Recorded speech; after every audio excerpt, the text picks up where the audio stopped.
Marañon is an incredibly special river. It is the primary headwater of the Amazon and a critically important corridor linking many biodiverse ecoregions. Many migratory fishes use the Marañon as a highway to travel between highly productive lowlands where they feed, grow, and mature, and mountain streams where they spawn. Among the amazing fishes of the Amazon basin are wonders like the ocellated river stingray, the blood-feeding kangaroo, armored catfishes that specialize on diets of dead submerged wood,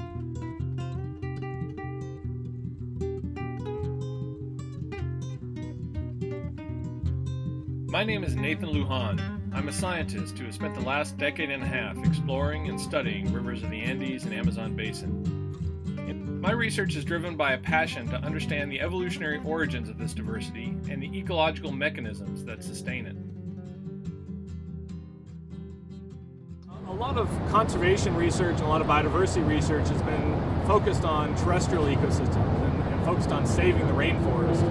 But while that conservation work is very important, in the past decade, dam construction, hydroelectric dam construction has really accelerated. And these impacts are devastating river systems, and the conservation community in many cases hasn't caught up. And so we're racing to build a infrastructure to understand and conserve aquatic biodiversity in South America. So this is the Three Gorges Dam in China, and it's just a great example of how devastating dams can be with the displacement of local peoples, affecting untold species of fishes, even mammals. The Yangtze river dolphin is one really charismatic, really beautiful, spectacular species that is now almost extinct or extinct in the Yangtze River as a result of major projects like the Three Gorges Dam. It's increasingly unusual to find rivers around the world that are undammed, free-flowing. It's becoming more and more important to protect those rivers. In a river like the Marañon, it's all the more important because it's such a high biodiversity region. It really is the headwater of the Amazon basin. And by damming it, you're essentially decapitating the Amazon.